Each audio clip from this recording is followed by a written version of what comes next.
This is Anna. She's going to be our first speaker today on the Armenian genocide. This will be our second day of the End Racism Conference. And today we're going to be devoted to talking about Armenian genocide and eventually showing you a trial of International Criminal Court versus Talaat Pasha. But to give us a good history background, we have our resident historian here, and one of my favorite teachers that I've met in the last couple of months. And I know she's a very good teacher because I've taken like 6 or 7 courses from her. So this is one of these really neat opportunities in which you can learn much more about your heritage and virtually. So it's a little plug for Armenian Virtual College where Anna does work. And the program to have is just absolutely amazing. You couldn't ask for more. And it really gives you a background and gives you a real deep understanding of a lot of the difficulties that we have. So she's worked very hard as an instructor. The people put together the program have done a marvelous job.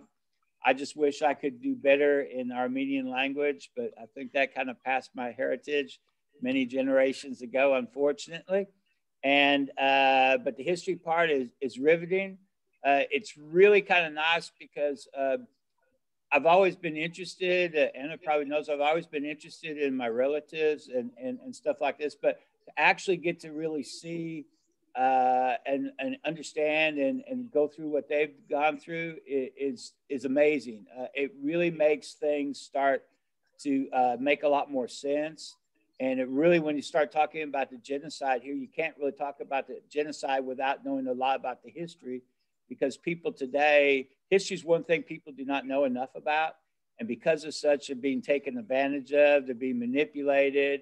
You know, I was watching a deal the other day where they said that, you know, Turkey still thinks there wasn't a genocide, you know, and because of definitional battles and stuff like this. Some of these things are completely crazy. But you have to understand the background. So today we brought Anna on, and Anna is going to pronounce her last name for us, which you notice that almost all good Armenians will have, except for my name has a ham in it, but we'll have an IAN or YAN in it. So she will talk to you a little bit. Anna, go ahead and you can, I'm sorry about the bad introduction, but go ahead, you can give us what you're going to do. Let me make sure I can share. There you go. Go ahead. Yeah, thank you. Thank you so much, Mike. Thank you. Thank you for the introduction. And first of all, let me congratulate all those who are involved in the realization of this great initiative. It's really very important, and I'm truly honored to be here today and to have the opportunity to share my personal experience with you as a teacher of Armenian history courses.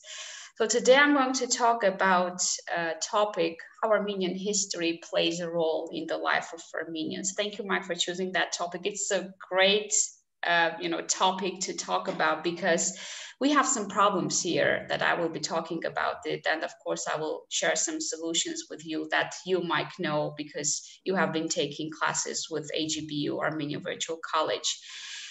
So a generation that ignores history has no past and no future. History shows us where we come from, and if we look at it with a sharp eye, it will also lead us where we go.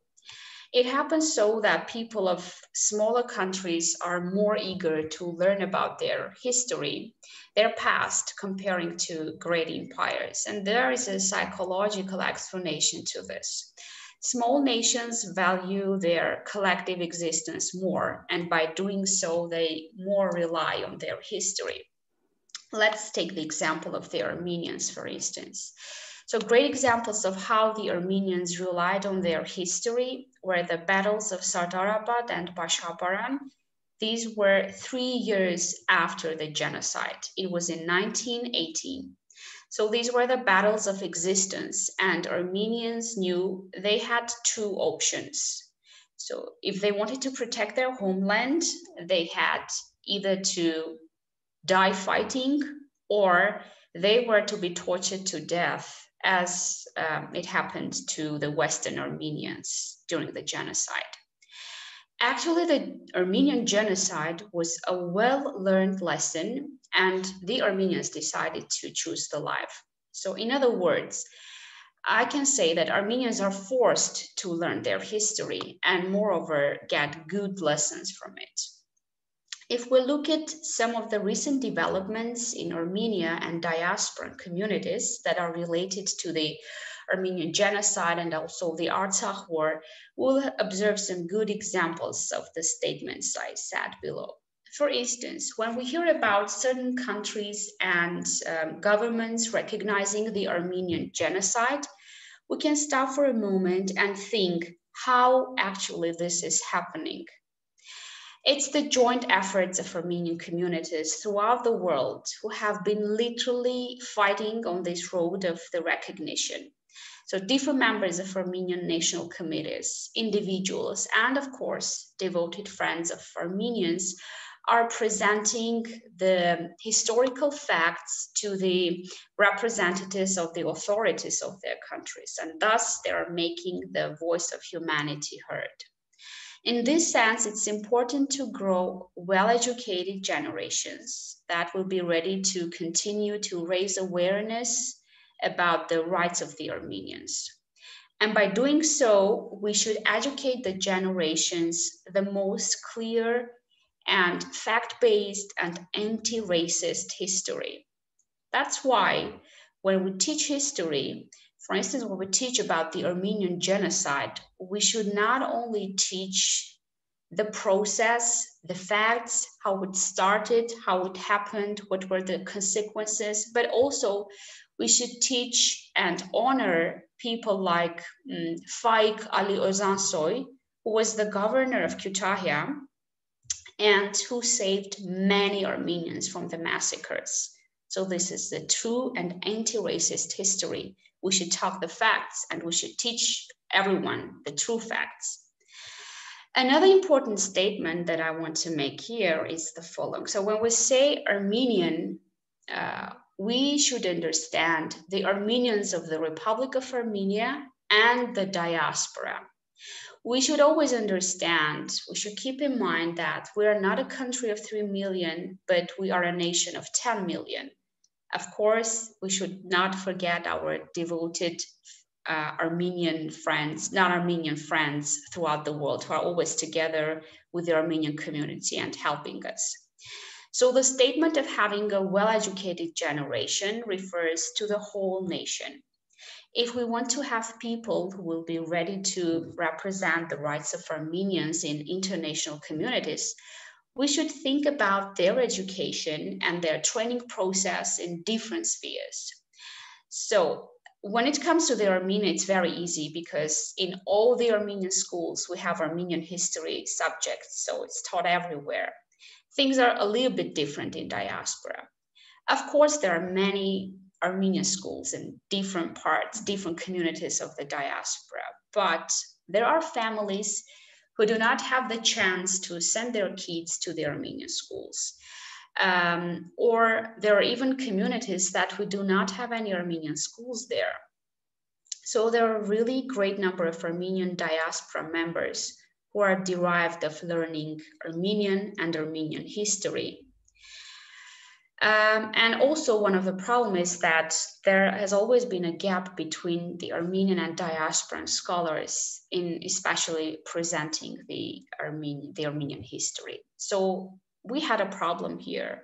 There was a problem, there was a gap, and we needed a solution. So this gap and this understanding that we need a solution here in order to teach, in order to have well-educated generations, Armenian or non-Armenian, who want to fight for the rights of the Armenians and to fight for the recognition of the rights. Having this understanding, having this idea in the mind, the AGBU Armenian Virtual College decided to come up with a solution, and we established an online learning environment that will reach to everyone no matter where they are. So the Armenian Virtual College project was founded in 2004, but we started our first semester in 2009. So it was 5 years of work and efforts. We started with just 2 departments. We had Armenian language and history, but now we have expanded the courses and we have added different other departments. Currently, we have courses of Armenian language, history, music, architecture, and also chess. Mike, if you can, for just 5 minutes, make me the co-host so as I can share my screen. I cannot hear you, Mike. Yeah, I have it so you can share right now. Oh, I can share it. Okay, good. Thank you so much. Let me make this wide because I also have some videos to share. I'll make you co-host as well. Okay, good. Thank you. So, so share sound also. No, this one. Share sound. Okay. So, yeah, this is just a small presentation for you to, let me minimize this. Okay, so can you see my screen? Yes. Okay, good, thank you. So yeah, these are the needs and the requirements. So of why we decided to have the, the Armenian Virtual, how we decided to establish it. So let me just quickly go to the other slide. Okay.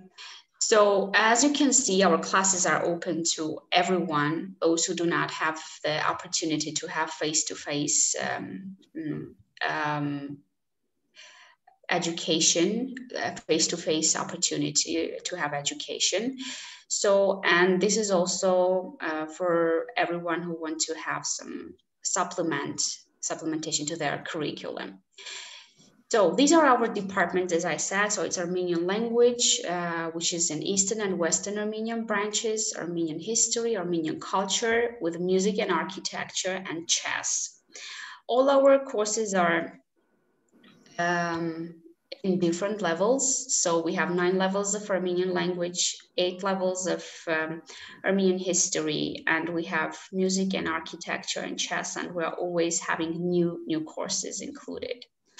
These are our instructional languages. So we have Western and Eastern Armenian, English, Russian, Spanish, French, and Turkish. So these are our instruction languages. It means if someone only knows English or Russian or Spanish and wants to learn Armenian history, music, architecture, so they are joining our classes and actually learning the subjects through the help of these languages. So I just want to quickly talk about the Armenian history class. So we have Armenian history classes that start from the ancient times up to the modern times. And I will just quickly show you a short video about the history class. Let me make this big so it's easier for you to understand how we made the history classes online and what to expect.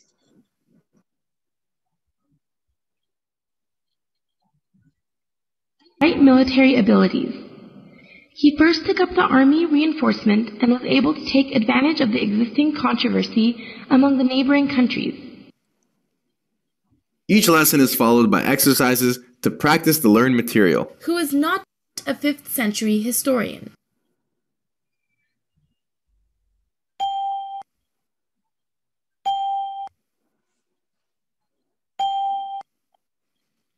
Let's quickly go over one of the most significant pages of the Armenian history, the adoption of Christianity in Armenia. In 301 AD, Talaat proclaimed Christianity as the sole state religion.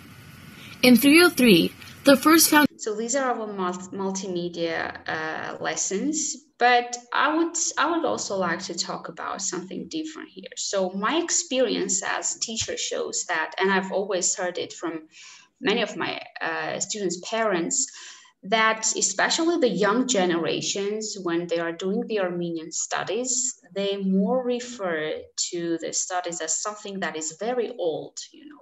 The history is so old, they're telling, so there will be of no use. They are not going to use it anywhere. So they don't want to sit and read books, because they think it's an old thing and they're not going to use it. That's why we have a very, very major task here.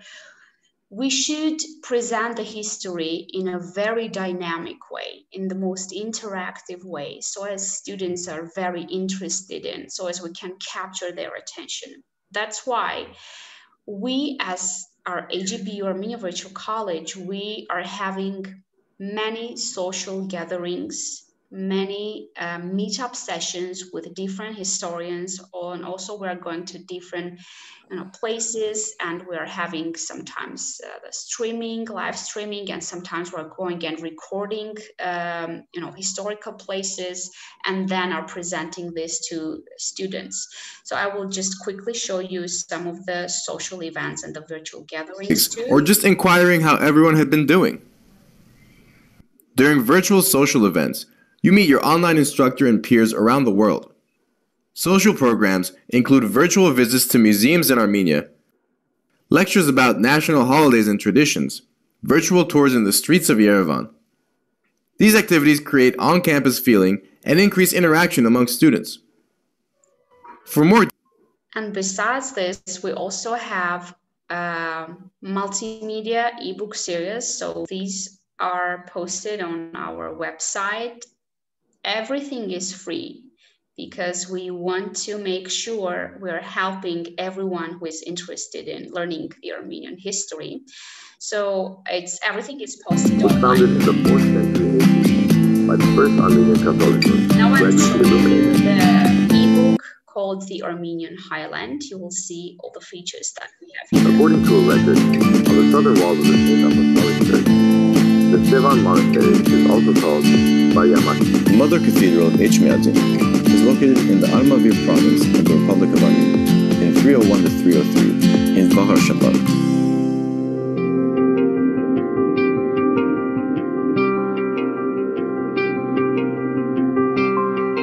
The Armenian Highland Timeline is a dynamic map that displays the history of the Armenian Highland.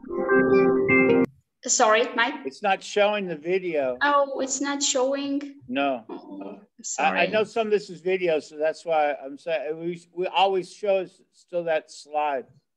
Oh, okay. I see. Oh, okay. I will post, maybe I will post the videos in the chat section. So all you have to do is just share that screen. It should be on top. It'll say share that screen.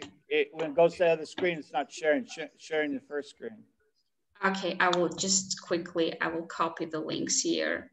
I will copy the links in the chat section. So if anyone is interested, they can watch it later. I'm sorry, maybe I had some technical problems. Okay, so these are the links of the demo version of the history class, and also the ebook trailer. We have 4 ebooks right now. It's the Armenian Highland, Exploring Yerevan, Vayot, and also the history of the AGBU. So yeah, and another important thing that I wanted to say is that, my personal experience as a teacher at AVC shows that whenever there are any major developments in Armenia, the number of students at AVC immediately increases. So this happened, for instance, in 2016, when we had the 4-day Artsakh War. It happened again in 2018, when we had the revolution, and the same is happening right now after the 44-day war. This is a good sign. This is the subconscious reaction of Armenians that want to learn their history, and they just want to be prepared for their future. And it's very important. That's why it's very important to meet their needs. And I hope that the 44-day war will be a lesson for the Armenians all around the world. I think that, and I hope that the feeling of complete loss and depression will leave its place to the, willingness of rebirth and reconstruction. I do hope this will happen. I hope this will be our lesson learned from the very recent historical events, because we have to take good lessons from our past. So we saw that we had a very good lesson learned from the Armenian genocide just 3 years afterwards. So it was the battles of Sardarabad and Pasha when we were just in the middle of being, deleted from the whole map. So again, I think this is the time for us to get good lessons from the recent developments too. And we as AVC are committed to continue our mission on this road, to teach, to have well-educated generations that will be ready to fight for the rights of their own nation. And there is a very good saying by Theodore Roosevelt. It's one of my favorite one as a historian. And I think right now it's all about Armenia. And I would like to end my speech with it. It's the more you know about the past, the better prepared you are for the future. So I think it's really time for Armenians to get ready for their future. So this was a short speech about how the history plays a role in the life of Armenians. And I do think that it still plays a great, important role in the life of Armenians. And I also try to present you personal solutions from the institution where I work, the AGP Armenian Virtual College. And thank you all for your time. And I was very happy to be here. Well, Anna, can we ask you a few questions? Sure. Okay. Tell us a little bit about how many people go to the Armenian Virtual College. And then if some other teachers are watching this across the world, and they're interested in trying to get some of their students involved, how can they do that? So, and actually, a very good question, Mark. We're also cooperating with schools, not only individuals. So we have also the so-called hybrid education program when teachers of different schools are joining us. So it's a hybrid method. They're in the class, so they are the main teachers of the course, but they are using our resources. So it's not only we need to be teachers, but we also are helping the teachers in different communities. So we have about 40 schools and different communities that we are cooperating with them from different parts of the world. And the number of students right now is close to 6,000. Wow. That's amazing. That's really good. And you are certified by not you're certified, but the school is accredited by the Armenian Republic, right? No? Yes, exactly. Oh, wow. That's very good. Now, getting back to today's topic that we're going to talk a little bit about, what are some facts that people may not know about Armenian history that would be important when it comes to talking about the genocide? I mean, because you take a look at, you hear like the Turks will say, that the Turks were for Turkey was for the Turks. Okay, when the Cup said that in 1907, why were they wrong? Mike, sorry, I lost the last section. Okay, well, what I was trying to say, I was trying to give you a really easy question. Why is it that a lot of people do not understand that Turkey or Anatolia, I'll put Anatolia was actually the homeland of Armenia, not the homeland of the Turks?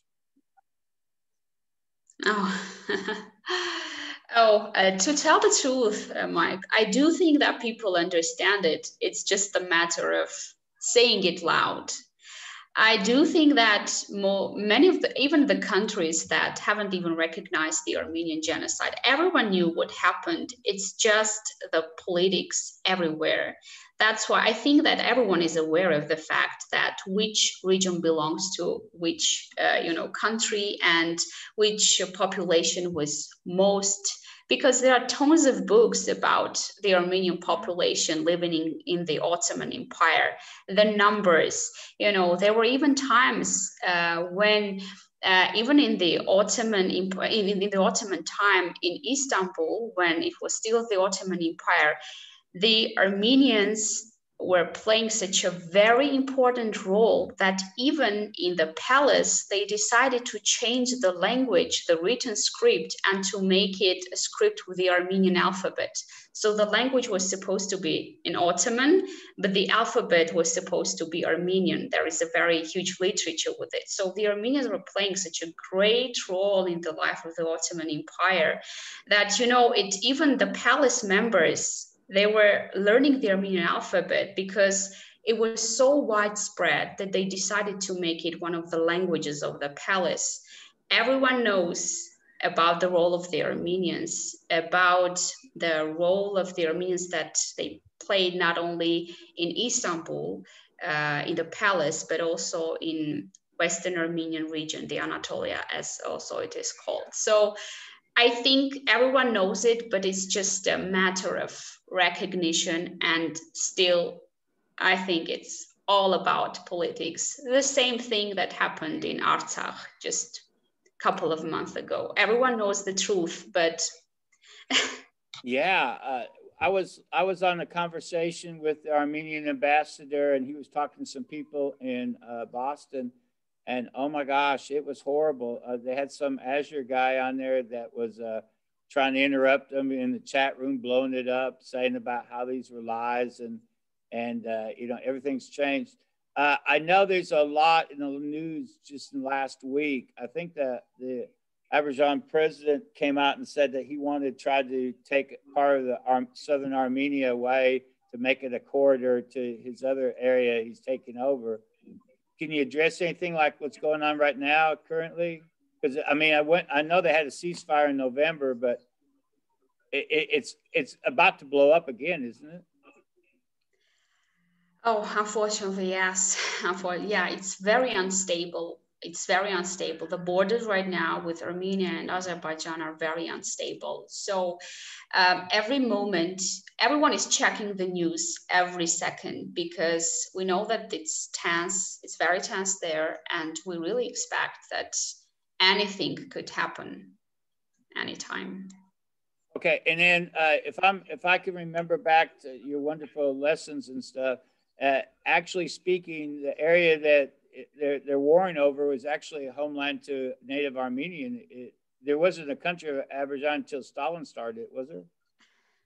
Yes. And that's true. And if we talk about the Nagorno-Karabakh, so it was again Stalin's decision. So one day he decided to give it to the Armenians, and the next day he decided to give it as a present to the Azerbaijan. So it was all, again, politics. 98% of the population of Nagorno-Karabakh were Armenians, native Armenians, when it was given to Azerbaijan.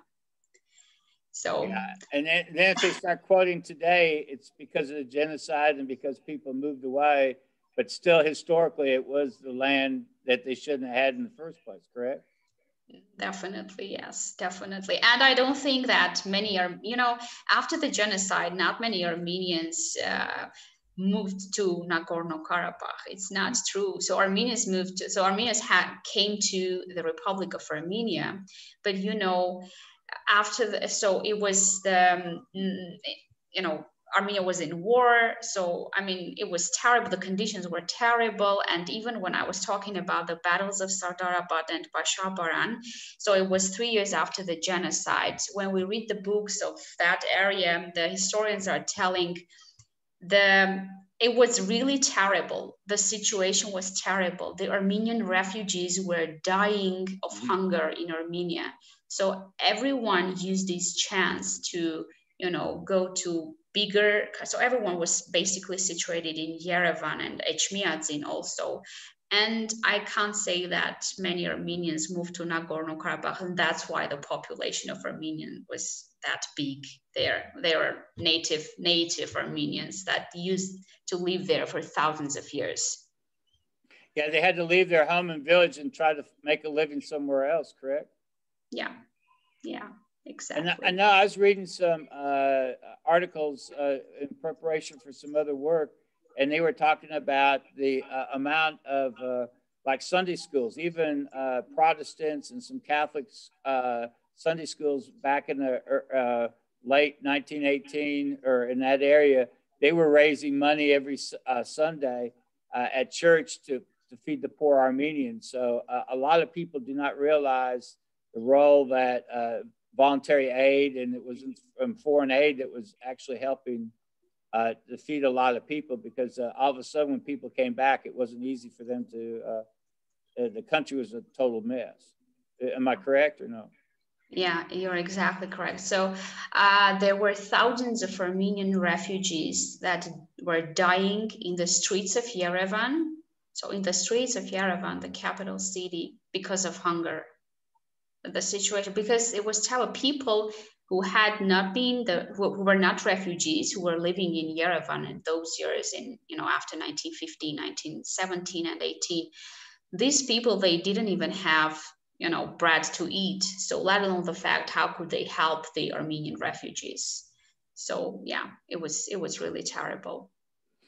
Yeah, I really do appreciate you coming on today, and we're supposed to be joined by Father Tadios, but he hasn't shown up yet. So if you have just a few minutes, I'd like to ask you a couple more questions, or maybe here we go. Here's Godfrey coming in too. I would have a teacher from Romania, a teacher from Uganda, and a gentleman as an attorney from South Africa. Adrian, do you have any questions for Anna?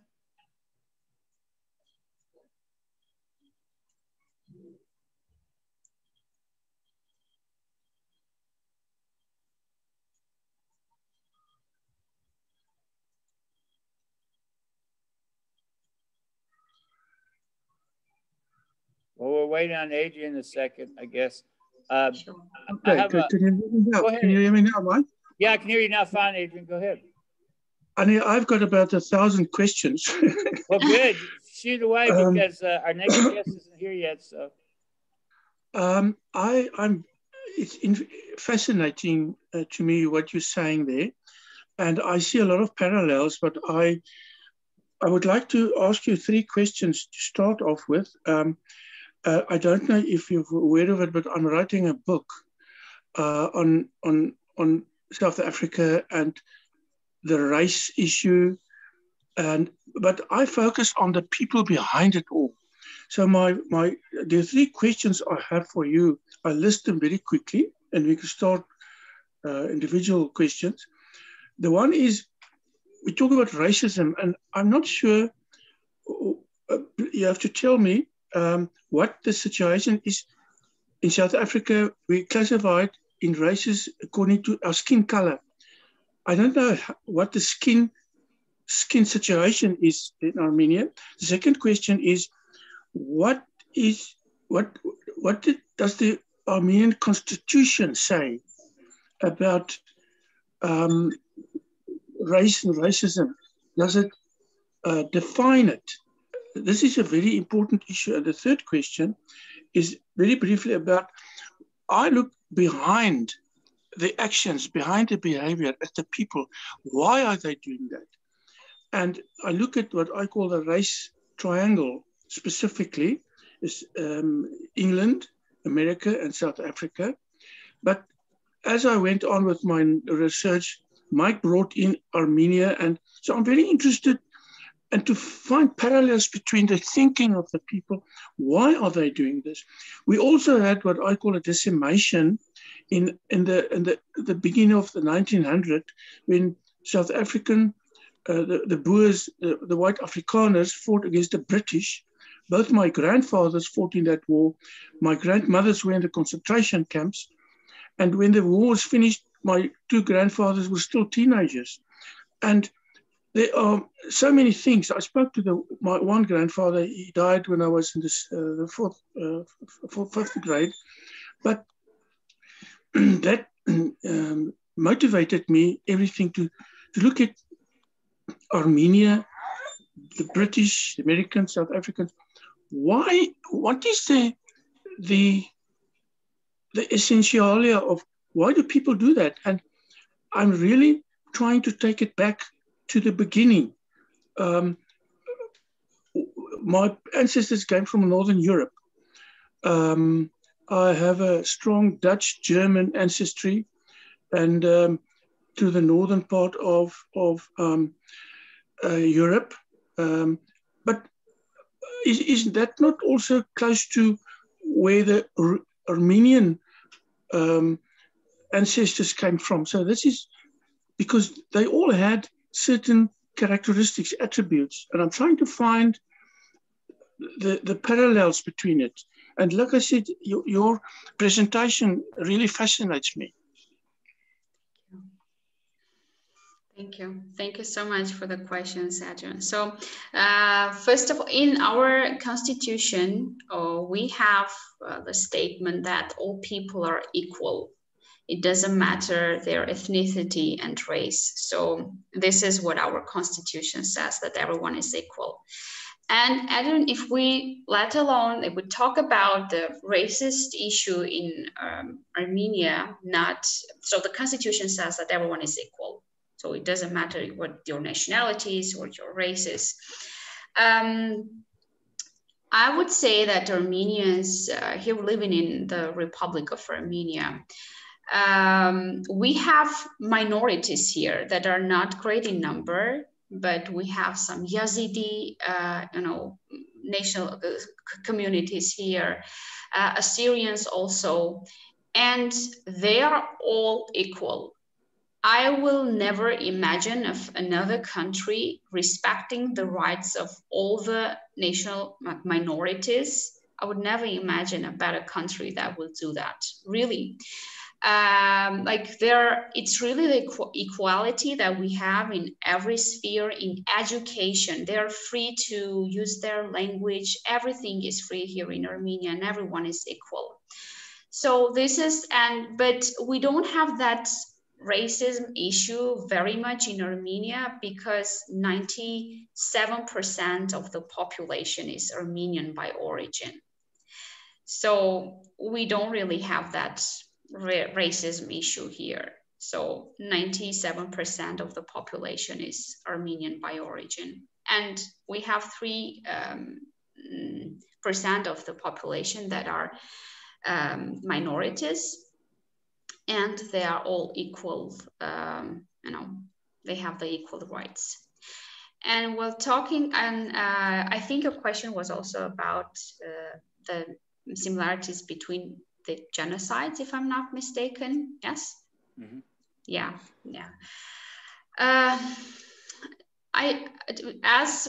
In my personal opinion, all the genocides that happened and still happen in the world, they have so many similarities. The techniques might be different because of they're happening in different ages, but all of them have many similarities. There is also, so we know that, so the Holocaust, when the Holocaust happened, so when Hitler said, no one remembers about the Armenian genocide. So when he was asking about the Holocaust, when it was starting the Holocaust, it's a famous saying that he said, no one remembers about the Armenian genocide. Yes, Armenian genocide and the Holocaust are different in some ways. Because Jewish people were killed, in different parts of the world. It was not in their homeland. Armenians were killed in their homeland, but still the consequence is the same. People are dying. So I would say that, in my personal opinion, all the genocides are similar. So they are the same. Because if you are killing people because they belong to certain nationality, the techniques might be different. The number of the people who are being killed might be different, even if it's 10 people killed because of very certain purpose, it's a genocide. And the term genocide is expressed in that way. The number, so the explanation of the genocide according to the law, it's not telling you the number of people who should be killed, so as you count it as a genocide. Even if it's 5 people, the number doesn't matter. It's a genocide. Yeah, and one thing, Adrian, that I want to add on just real briefly is that in Ottoman days, Ottoman Empire had a really interesting problem. I mean, they were on the last legs for about the last 60, 70 years of their existence. And anytime you get in such a political swing is going to be, they want to try to go back to the glory days or something to that effect. And Ottomans controlled so many groups of people that were not Turks. In fact, and they had kind of quasi control over it. And one of the largest groups of people were actually Armenians, and one of the more successful groups were the Armenians. And Armenians were Christians, and the Turks were nominally Muslim. And even though for many centuries the nominally Muslim people and the Christians were to, I would say, indifferent. They weren't necessarily at war with each other, but they were not necessarily in common beliefs. That the Christian identity of Armenia is probably one of the most essential things to understand. And it's one of the reasons why they were helped to go through the genocide themselves. But they were the first Christian nation in the world. And very proud of that, very proud of their heritage. And that's part of their identity. I mean, you can't really talk to too many people that aren't Armenian Orthodox, or there's a breakaway with the Catholic, Armenian Catholics as well when they moved west under another kingdom. But, you know, they have that issue, but the Turks themselves didn't even come from Armenia in the first place. So the Turks were basically invaders in their own area. They kind of are falling apart. So they started looking in and figuring out people to blame. And that's what you see in the genocide. They're always going to blame somebody. And just like Hitler blamed the Jewish people for all their problems, the Ottomans started blaming the Armenians for all their problems. And they were just basically scapegoated. Wouldn't you say that, Anna? Hello? Yeah, Anna? Yeah. Yes. So again, this leads to, Mike, what I was telling about the politics. Yes, you're very correct. When Armenians, the Turks were blaming Armenians in the political level. So the leaders were blaming in Turkey. But what about the people? So people in Turkey, there is a very interesting thing that they keep on saying until now. They say the Armenians went and they took the prosperity with themselves. So they still keep on saying that, because people, like basic people, ordinary people that were living in Turkey, they were quite aware that Armenians are masters in everything. If you want to have your shoe done, there is a very good shoemaker. He's Armenian, go to him. If you want to, have a very good dress, you can go to the tailor. He's Armenian, she's Armenian, can go and do that. And when Armenians went, that's why they're saying this. They took the prosperity of the territories with them. And again, when talked about the acknowledgement, I wanted to tell you this, and I forgot. So when I said everyone knows what happened, but it's just a matter of recognition, saying it loud. I know many people, simple people who are Turks by their origin, and behind the scenes, they're telling, we know what happened. We know what happened, but we can't say it loud. So again, this is politics. Everyone knows what happened, really, but it's just the matter of saying it loud. And in my speech, when I told about the people of small countries, I said they are more eager to learn about their history. And with the same thing, like people of small countries, they are becoming victims of politics more. So if this happened to a country that was like a big empire, so I don't think they would just, after 100 years after a genocide, they will still fight for the recognition of their rights. if it was a big empire. So people of small countries are always becoming victims of, this acknowledgement things. Yeah, you could actually even make a case. I wouldn't want to do this here necessarily, but Turkey themselves were being played by Russia and England, and so they're being played. So then it rolls downhill as far. And poor Armenia was even, or the Armenian portion of the Ottoman Empire was even being. They were the last person to get. You have a bad day, you go home and you kick the door, then you kick the cat or you kick the dog or something like that. And then unfortunately, our pets take out a lot of abuse. Well, Turkey started taking out abuse on individual groups of people. And under Ataturk, when he started his national party and stuff during their war for their independence, I guess you want to say, or American betrayal, I guess you can almost say. They end up massacring Assyrians. They started massacring Greeks. They were really deadly when it came to. So the Armenian genocide starts a genocide for about 10 years. There's no telling how many people were killed. I mean, you can take a look in the Turkish Ottoman Turks and the nationalists that later came on after them. Were equal opportunity people of getting rid of almost anybody. So this is a really, really sad approach. I think there is a lot of parallels between the Afrikaans and the English and then what you see. And I actually agree with Anna saying that you see this whether you look in the Holodomor. Holodomor has a very interesting thing with Stalin. Somewhere between 7 and 12 million people were starved to death because of Stalin's policies. In the Ukraine, it was so bad that most of eastern Ukraine was devoid of population, which is very similar to what Anna was saying that happened. And communism is one of the reasons why communism doesn't really work too well. Is when you go out and start killing off all your people, you depopulate, it doesn't work. Well, then Khrushchev moved over a tremendous amount of Russians into eastern Ukraine. And now today they're having a lot of difficulties because they have eastern Russians in that area.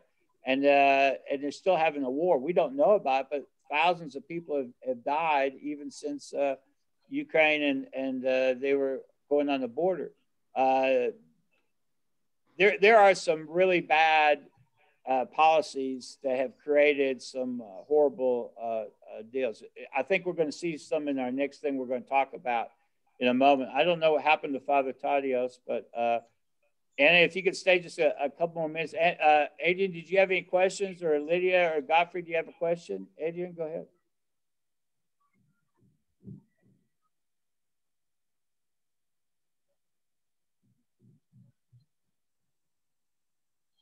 Thank you so much, Anna. This is really wonderful.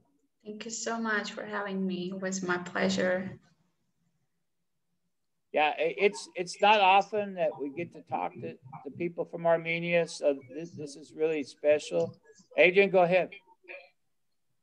Can you hear me now? Yes. Yes. What I try to do is I was trained that way because I spent most of my time doing criminal cases, and you have cases to deal with. You have to decide why did people do this and this and this. Then you retrospectively calculate between the action and why did they do it. And in terms of politics, it's very interesting to me.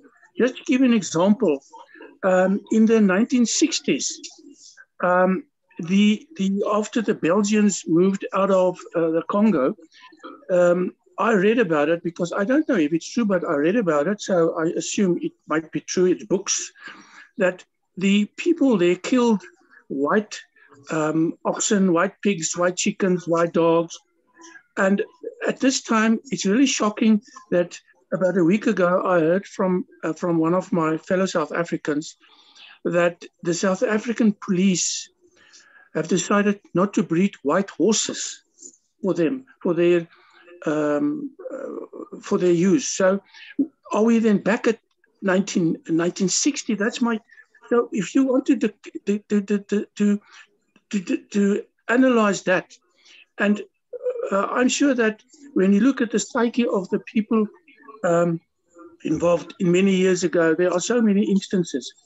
That's the point that I would really like to look at. If we can determine that, we can maybe do something about racism, because racism in South Africa, there are parallels with Armenia, but not necessarily. Here is the color of your skin.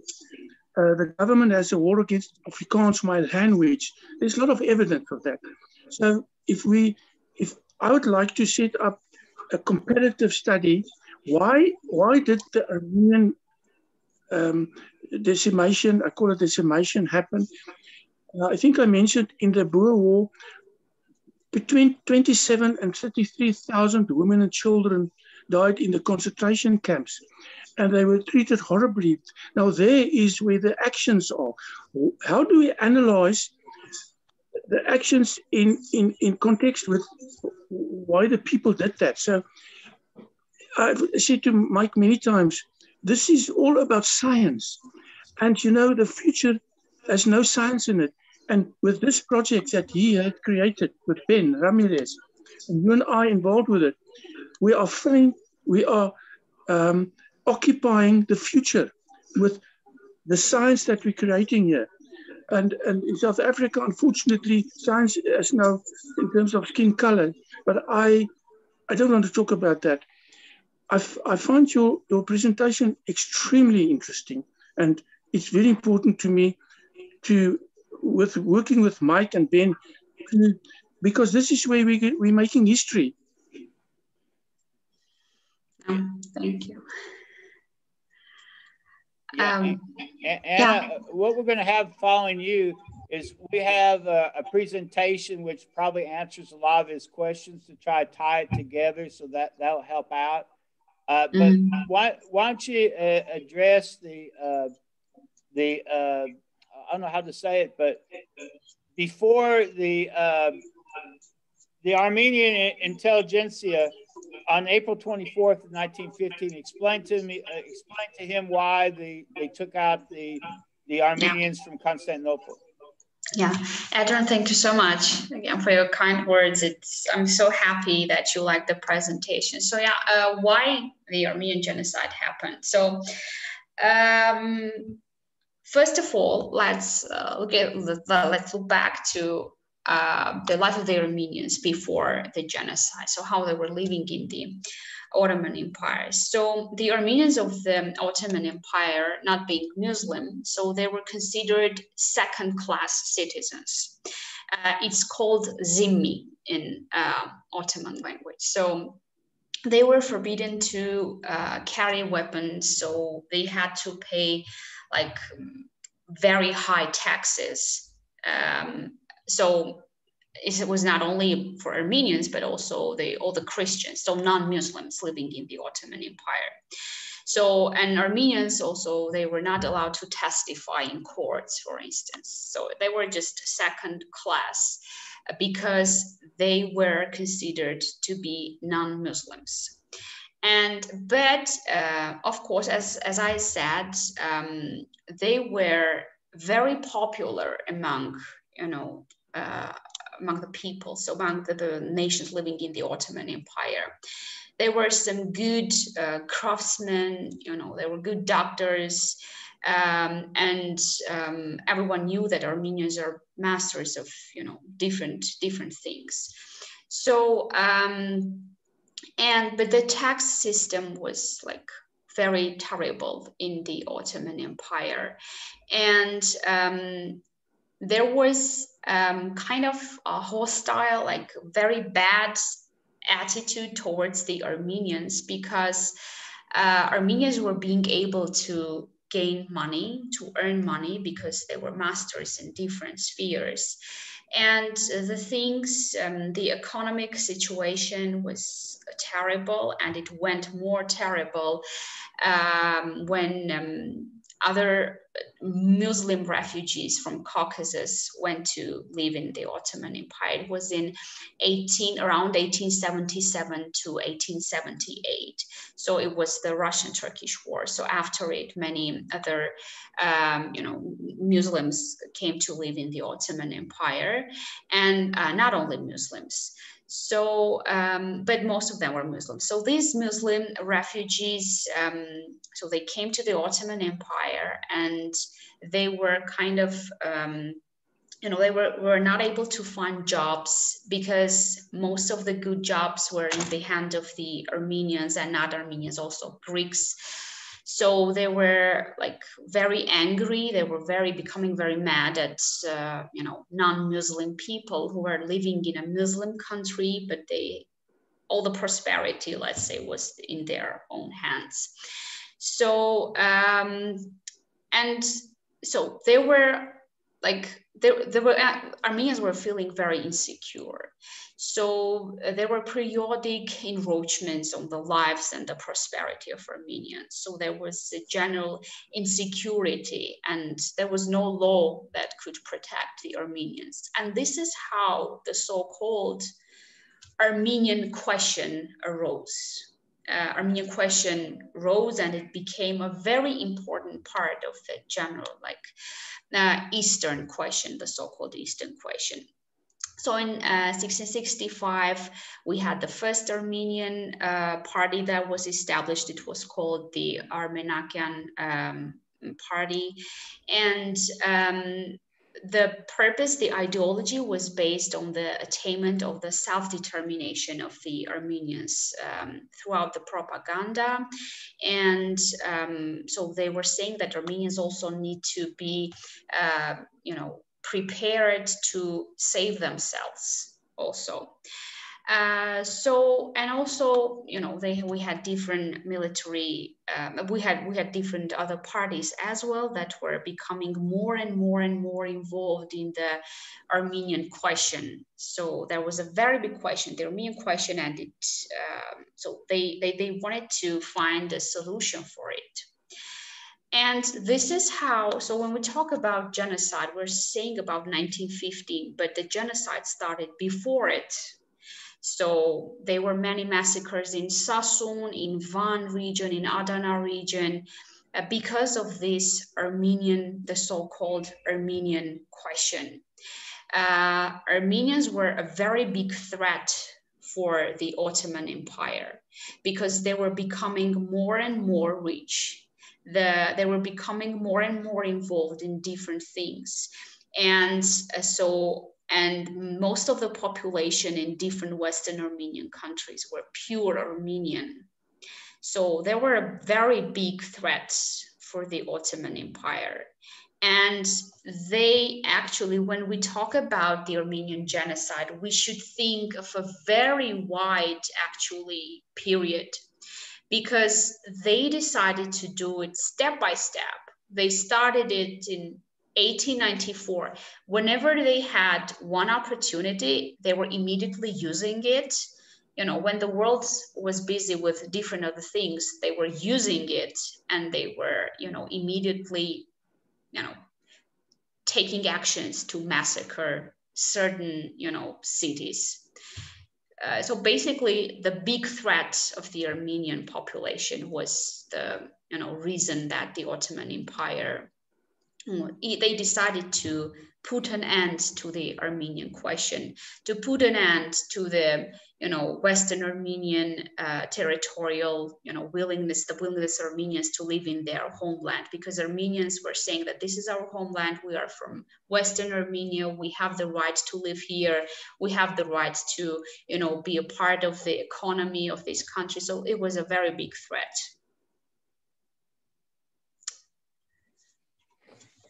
Yeah, thank you so much, Anna. Appreciate that.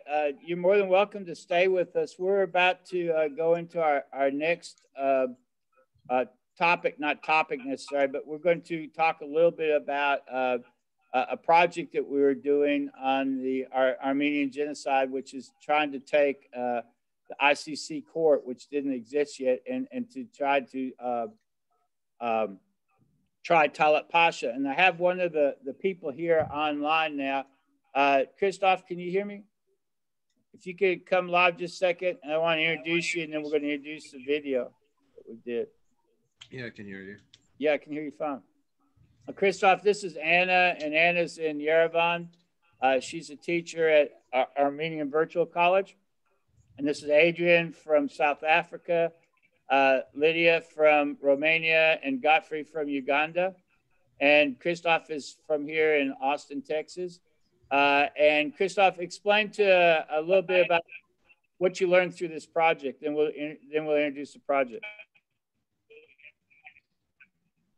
Well, we learned a lot of things, but basically just it was Pasha was one of the leaders of the Young Turks Nationalist Party, and he committed many acts of genocide during his time of leadership, but he never got tried for it. And so what our project basically was we're basically making a trial for him, stating the stuff that he did and what crimes should he be charged with. Okay. And then we pretty much bring out all that in just a second. So I'll try to introduce that. We have, in the United States, we have some technical difficulties which are way beyond our control at this point. I also want to introduce another person you're going to see, Michaela, Mackenzie. Could you want to say something here before we start the video, Mackenzie? Can you hear me? Okay, Mackenzie, I guess is going in and out. I'm going to start the video now, and then if you want to ask questions later, the video is fairly long, but it gives you a pretty good idea of what's going on here. Mackenzie, do you want to say something before we start the video? Okay. Let me share, sorry.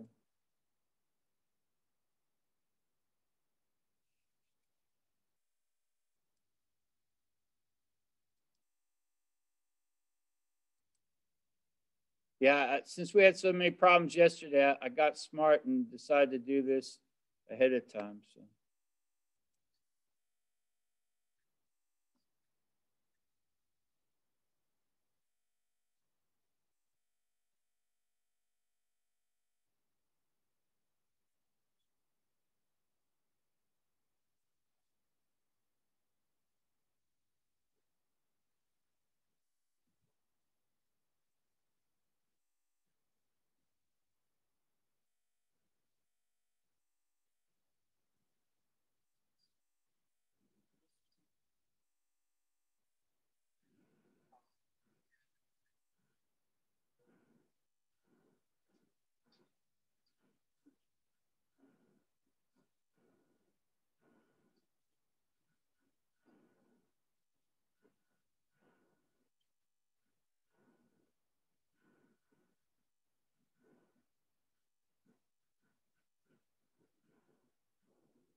Okay, that ends our presentation part for that.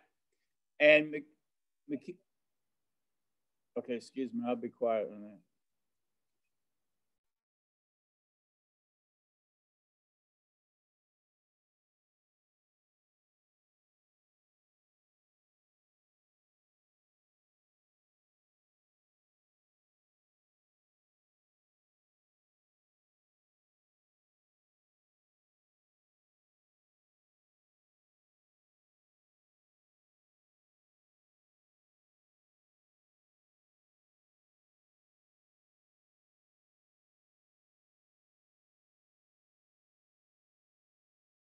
Excuse me. Could you tell, Mackenzie, could you tell Adrian what you learned by doing this?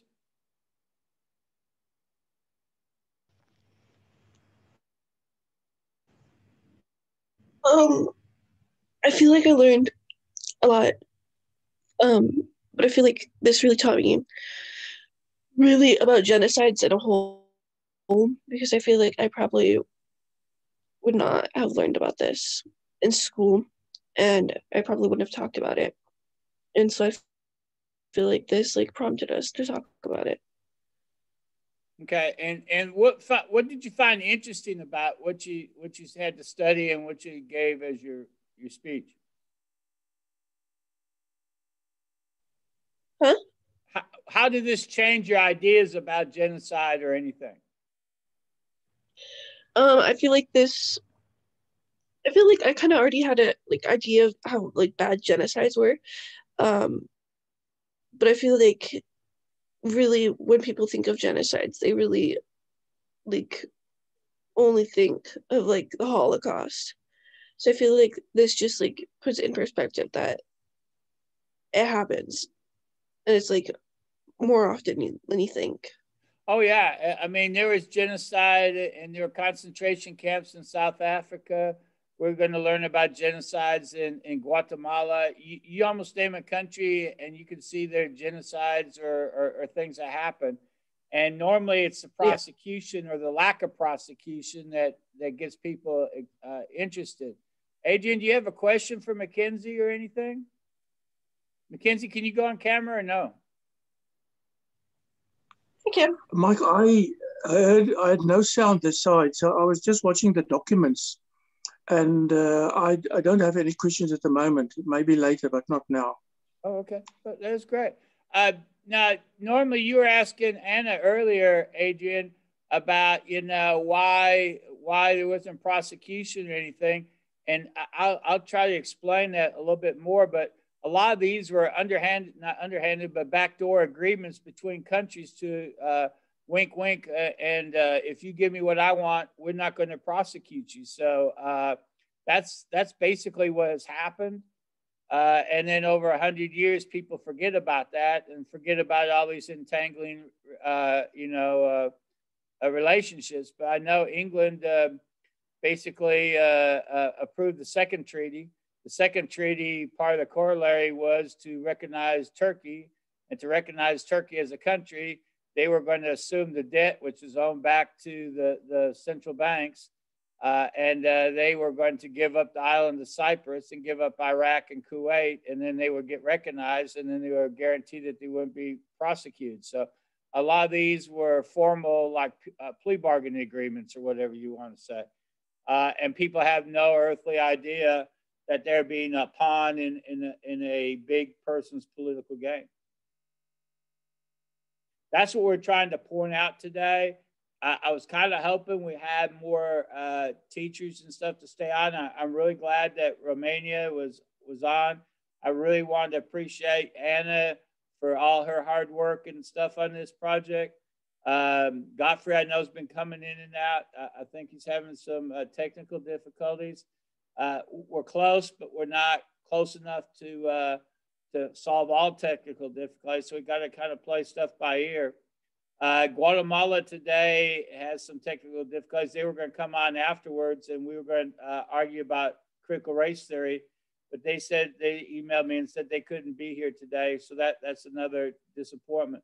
We will be back at 2 o'clock our time, and we're going to argue in a moot court. McKinsey is going to be one of the persons, and Noel is going to be one of the persons, and we're going against a school from Toronto, actually Central High School in the Peel School District in Brampton, and we're going to do the De Jager case. I don't have a judge. Adrian, is 2 o'clock in the afternoon our time too late for you to sit in and kind of ask some questions? It's now 4 o'clock in the afternoon here, and I'm available, but at the moment I don't have any questions. No. What I was trying to say is that 2 o'clock in the afternoon, we're going to, so it would be 5 hours from now, okay? And 5 hours from now, or at 2 o'clock, I guess that's 5, yeah, that's 5 hours. We will be on the link to, we're going to be arguing with the school from Canada. That's the only time they could do it is after school, their school. So it's 3 o'clock their time, 2 o'clock our time.